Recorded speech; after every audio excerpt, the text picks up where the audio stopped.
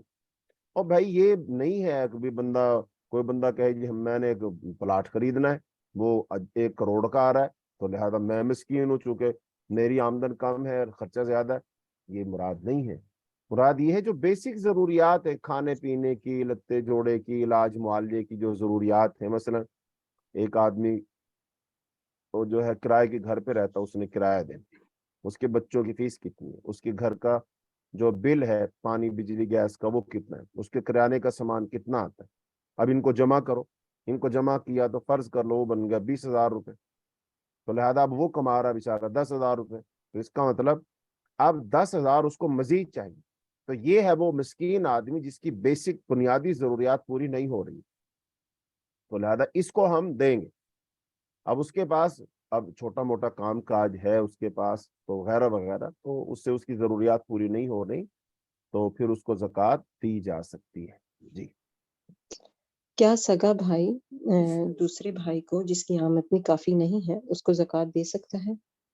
ہاں دے سکتا ہے, چونکہ اب جو بھائی ہیں الگ الگ ہو گئے ہیں, شادی شدہ ہیں, اپنا اپنا گھر ہے, اپنے اپنے بچے ہیں, تو اب وہ بیچارہ غریب ہے تو ایک بھائی امیر ہے تو وہ اپنے غریب بھائی کو زکوٰۃ دے سکتا ہے, بالکل دے سکتا ہے. جن کا بزنس ہو کیا ان کے مال پر زکوٰۃ ہے؟ کیونکہ وہ تو خریدتے اور آگے بیچ دیتے ہیں, مال بلاک نہیں رہتا. اچھا دیکھیں وہی بات جو پیچھے مال تجارت والا سوال تھا نا, یہ ویسے ہی سوال ہے. دیکھیں اب فرض کر لو ایک بندے کے پاس 1 کروڑ روپے ہے, اب وہ 1 کروڑ روپے اس نے لگا دیا نا کاروبار میں, تو اب 1 کروڑ سے وہ مال خریدتا ہے اور پھر بیچ دیتا ہے. تو اس کا مطلب سال بعد جب یہ بندہ حساب لگاتا ہے کہ پورے سال میں اس نے کتنے کا بزنس کیا ہے, اس کو کتنا پروفٹ آیا, تو وہ کہتا ہے جی ماشاء اللہ میرے پاس جو ہے نا 1.5 کروڑ روپیہ ہو گیا. تو اب اس نے یہ جو 50 لاکھ روپے کمائے ہیں یہ کہاں سے کمائے, تو یہ اسی سے کمائے جو 1 کروڑ تھا. تو اس کا مطلب اس کے پاس 1 کروڑ تو وہ سرکل میں تھا نا, وہ دولت, اس کو گردشی دولت کا آپ نام دے لیں جو گھوم رہی ہے, لیکن یہ اس کا مالک تو ہے نا, تو لہذا اب یہ اس کا مالک ہے تو اس پہ زکوٰۃ دے گا. اب ایسے کوئی بندہ ہی کہہ سکتا ہے جی دیکھو میرے پاس پیسے تھے 1 کروڑ روپیہ, لیکن میں نے کسی کو قرض دے دیا, اب وہ پیسہ تو اس کے پاس ہے نا جس کو میں نے قرض دیا, تو لہذا اب اس کی زکوٰۃ دیں گے نہیں دیں گے؟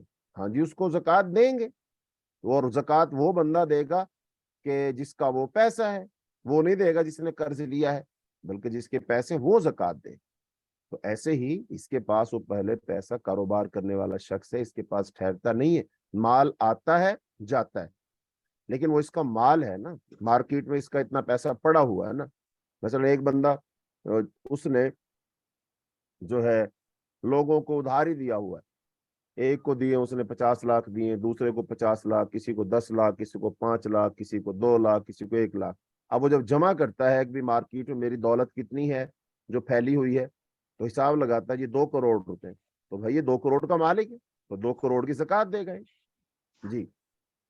جی یہ پوچھ رہی ہیں کہ میوچل فنڈز کی کمائی شرعی ہے, اس پر زکوٰۃ دے سکتے ہیں؟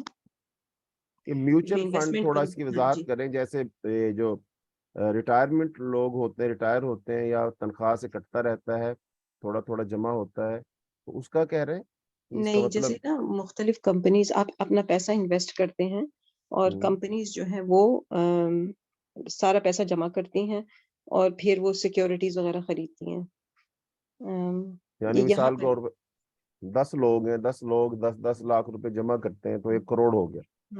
جیسے بانڈز مارکیٹ ہوتی ہے, اسٹاک فنڈز لوگ لے لیتے ہیں.